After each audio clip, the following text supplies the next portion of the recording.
Hi అండి, నమస్తే. Welcome to our channel పాఠశాల. ఈరోజు వీడియోలో హోలీ సందర్భంగా ఒక స్పెషల్ స్వీట్ చేస్తున్నాను. అదేంటంటే చాక్లెట్ కోకోనట్ బాల్స్.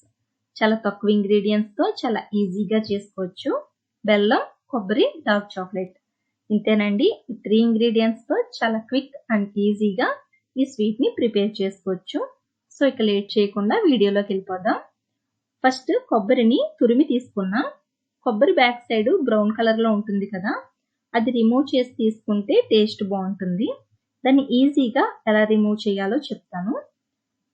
కొబ్బరి చెక్కని డీప్ ఫ్రీజర్లో పెట్టేసి ఉంచేసేయండి. మీకు అవసరమైనప్పుడు కొబ్బరిని తీసి కూలింగ్ మొత్తం పోయే వరకు బయట ఉంచుకోవాలి. అప్పుడు కొబ్బరి కొంచెం సాఫ్ట్ అవుతుంది. నైఫ్తో కొబ్బరిని సెపరేట్ చేశారంటే ఇలా రౌండ్గా మొత్తం కొబ్బరి సెపరేట్ అయిపోతుంది. అప్పుడు పీలర్తో బ్యాక్ సైడ్ ఉన్న బ్రౌన్ కలర్ని పీల్ చేసేయండి. చక్కగా కొబ్బరి వైట్ కలర్లో ఉంటుంది. దీన్ని చిన్న ముక్కలుగా కట్ చేసి మిక్సీలో వేసుకుంటే సరిపోతుంది. మీకు ఇలా పొడి పొడిలాడుతూ కొబ్బరి రెడీ అయిపోతుంది. ఇప్పుడు దీన్ని మెజర్ చేసి చూస్తున్నాను. నాకు 2 కప్స్ ఫుల్గా వచ్చింది. థర్డ్ కప్పు 3/4 కప్ వరకు వచ్చింది. ఇలా మెజర్ చేస్తున్న కొబ్బరిని ఒక బౌల్లోకి తీసి పక్కన పెట్టుకుంటున్నా. నెక్స్ట్ స్టవ్ ఆన్ చేసి ఒక ప్యాన్ తీసుకుని దీంట్లోకి 1 కప్పు బెల్లం తీసుకున్నా. 1/2 కప్పు వరకు వాటర్ యాడ్ చేస్తున్నా. బెల్లం కరిగే వరకు కదుపుతూ ఉండాలి.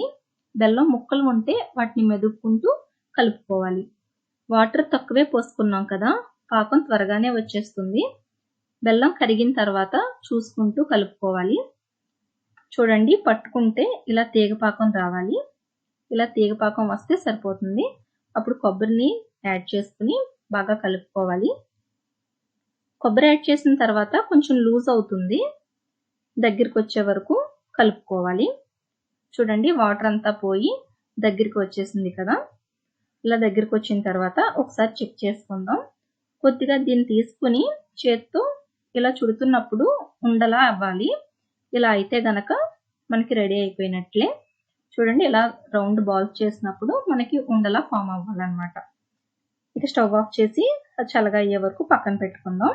నెక్స్ట్ చాక్లెట్ని డబుల్ బాయిలింగ్ మెథడ్లో మెల్ట్ చేసుకోవాలి. ఇలా చాక్లెట్ మొత్తం మెల్ట్ అయ్యాక ఒక బౌల్లోకి తీసి పక్కన పెట్టుకుందాం.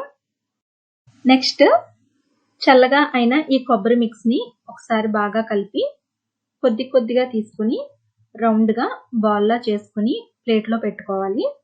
అలాగే అన్నింటినీ బాల్స్లా చేసి ఒక ప్లేట్లోకి తీసుకుని పక్కన పెట్టుకుందాం. ఇలా బాల్స్ అన్ని ప్లేట్లో పెట్టుకుని పక్కన పెట్టుకోవాలి. నెక్స్ట్ మెల్ట్ చేసుకున్న చాక్లెట్ సిరప్లో ఈ లడ్డూని వేసుకుని చాక్లెట్ సిరప్ ఈ లడ్డూకి స్ప్రెడ్ అయ్యేటట్లు డిప్ చేసి ఎక్స్ట్రా చాక్లెట్ సిరప్ని వేరొక ఫోర్క్తో క్లీన్ చేసి స్లోగా ప్లేట్లోకి పెట్టుకోవాలి. అలాగే అన్ని బాల్స్ని చాక్లెట్ సిరప్లో డిప్ చేసి స్లోగా ప్లేట్లోకి పెట్టుకోవాలి. ఇలా అన్ని బాల్స్ని పెట్టుకున్నాక 30 మినిట్స్ ఫ్రిడ్జ్లో పెట్టుకోవాలి. 30 మినిట్స్ తర్వాత ఫ్రిడ్జ్లోంచి తీసి చేత్తో లాగేయకండి, చాక్తో బేస్ని కలపండి. ఈజీగా డిమోల్డ్ అయిపోతుంది. లాస్ట్లో డ్రై కోకోనట్ పౌడర్తో గార్నిష్ చేస్తున్నా. మీరు కావాలంటే స్ప్రింకిల్స్తో కానీ చాకో చిప్స్తో కానీ లేదంటే వైట్ చాక్లెట్ సిరప్తో కానీ మీకు ఏది అవైలబుల్గా ఉంటే దాంతో గార్నిష్ చేసుకోవచ్చు. అంతేనండి, చాలా తక్కువ ఇంగ్రీడియంట్స్తో చాలా ఈజీగా చేసుకున్నాం కదా. పిల్లలు పెద్దవాళ్ళు అందరూ ఇష్టపడతారు ఈ చాక్లెట్ కోకోనట్ బాల్స్ని. ఒకసారి ట్రై చేయండి. ట్రై చేశాక ఎలా కుదిరిందో కామెంట్ సెక్షన్లో షేర్ చేయండి. వీడియో నచ్చితే లైక్ చేయండి. మీ ఫ్రెండ్స్కి రిలేటివ్స్కి షేర్ చేయండి. మరిన్ని వీడియోస్ కోసం నా ఛానల్ని సబ్స్క్రైబ్ చేయండి.